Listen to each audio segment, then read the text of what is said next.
So it seems as though the full spec shatter build for the Revenant Hunter, that's what I like to call it, using the Glacier Grenade and Shatter Dive combo has caught some traction. It's got pretty popular lately.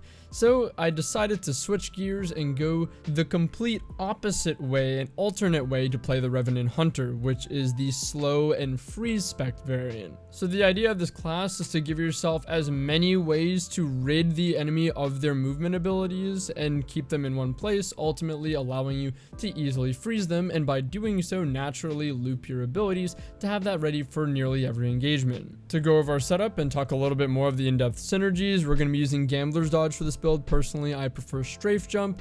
We'll be using the Duskfield Grenade rather than the Glacier Grenade, and we'll be using Whisper of Refraction as well as Whisper of Durance as our fragments. Whisper of Durance is going to allow our slow abilities, including our Shuriken, our Duskfield Grenade, and our Super to last longer, and this will give us more ability to shut down our opponent's movements as well as have good zone control. Whisper of Refraction is going to give us a lot more uptime on our dodge to slow, because defeating slowed or frozen targets will give you class ability energy, and again, with this slow based build, we want our dodge to slow as frequently as possible so it can be used even just as a throwaway. As far as weapons, there's nothing really uniquely required for this loadout. I personally like using lightweight weapons like Mida or the Chaperone so I can maximize on my mobility without having to fully spec into it, so that might be an option for you. Otherwise, moving on to my armor, I use the 6 Coyote as my exotic of choice. I think this is the best exotic for this build. However, a good substitute if you're looking for something else is Frosties. 6 Coyote is not only here for uptime on our dodge to slow, that's a massive part of it, and being able to use that even as a throwaway if we wanted to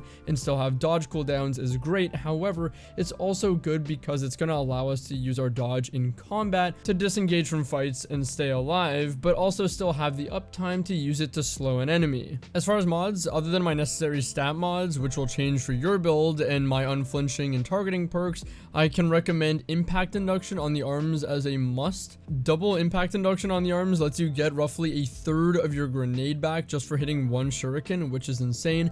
It does have a cooldown, it looks like, so you can't do the spam 2 shurikens and get that twice, but still that chunk of grenade energy is great for looping your abilities just for using the class effectively. Powerful Friends I highly suggest as a way to maximize your mobility stat and get the most uptime on your dodge. Radiant Light for the same reason is another mod that allows you to maximize on your strength cooldown, so I recommend that.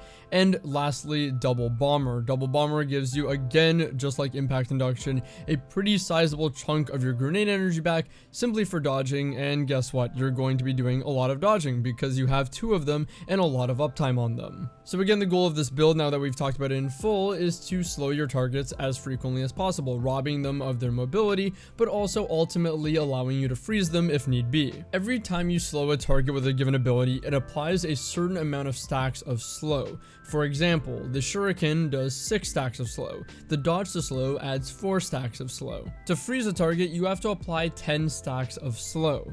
So that means if you dodge twice with 6 Coyote on them, you're only going to get them to 8 stacks of slow. They will not be frozen. However, if you dodge then shuriken them, they will be slowed. Or if you use your Duskfield Grenade on them, which applies slow stacks over time, and then you shuriken them, you will most likely freeze them. And while comboing your different abilities in order to freeze targets, we have many different ways to get energy back simply by being effective at doing so. If we shuriken someone to slow them, we're getting grenade energy back from impact induction. And then if we dodge on them to finish the freeze, we're getting our shuriken back because of Gambler's Dodge, and we're getting even more grenade energy back from Bomber. And finally, defeating that slowed or hopefully frozen target will give us class energy back from Whisper of Refraction. It's a perfect loop. What I will mention is that I think in comparison to the Shatter variant of the Revenant Stasis Hunter, this is much more of a defensive toolkit. You can't really use it quite as aggressively. And it's going to take a bit more action itself and intention and precision with your actions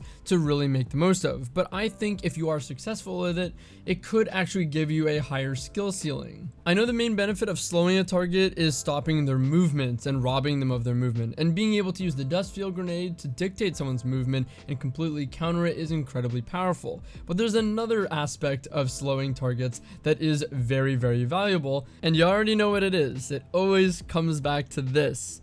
It deters their accuracy cone. It gives them a penalty on their accuracy that makes their accuracy cone really, really bad. So they, even if they're shooting straight at you, their bullets might not go straight and actually hit you, which actually will result in you winning a fight. And this is probably my favorite part of this build because I think it's hilarious. I know we've talked a lot about how to maximize our cones, the accuracy cone and aim assist cone, and I've stressed a lot the importance of accuracy and aim assist and how that makes your weapon feel 20 times better when you spec into it. However, now we have the power to take that away from other people, which is hilarious. But in all seriousness, I think this class does that the best. It robs players of their movement and their accuracy, I think, better than any other build in the game at the moment. So my fellow cone brothers and sisters, now is the time where we take our knowledge of the accuracy cone to maximize our weapons while robbing our opponents of that same power. I've been thinking a lot though, which is better? Is the Shatter Dive variant better? Is the slow freeze Mr. Steelio cone better? I'm not sure, because I tried this the other day, and as much as, like I said, it takes a little bit more work, a little bit more intention behind your ability placement,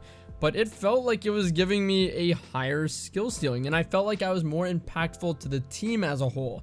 The Shatter Dive is an incredibly lethal solo combo, so it's great for allowing yourself to push areas that would be a little bit awkward. It's excellent as a defensive tool against people that are pushing you pretty aggressively, and it's good on the aggressive when you need to push an advantage and finish an opponent. So it's very versatile, not to mention the movement that the Glacier Nade allows you to have is great. But that is ultimately a very solo and individual based loadout. It's not helping or impacting your team's performance as a whole as much, whereas this build has more potential to interact with your teammates' dust field grenades. Perhaps it even has more potential to open up pushes simply because you slowed someone for a teammate, or freeze multiple targets for your team to get a push. I felt like I was being more useful as a whole for my team while still having that capability of shutting down players trying to be overly aggressive on me. Again, mind you, it did take a little bit more work though. And the ability uptime on this class was pretty crazy. It felt like at any moment in the match I had a way or an avenue to slowing and freezing a target. And in contrast to the Glacier Nade's ability to give you more movement, the Dust Field Grenade's ability robs the opponent of movement and even pulls them. So if someone's jumping at you or flying at you,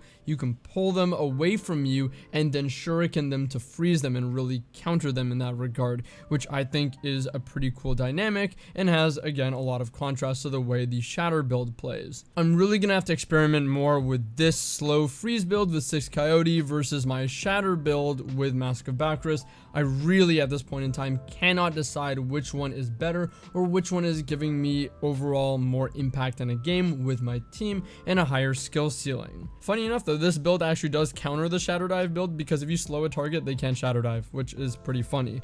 The only main problem I can see with this build is currently Dawnblades, for whatever reason, can use their Icarus dash while slowed. I don't know if that's intentional or not, seeing that every other remote movement ability in this game gets shut down by it, but that is a problem for this class.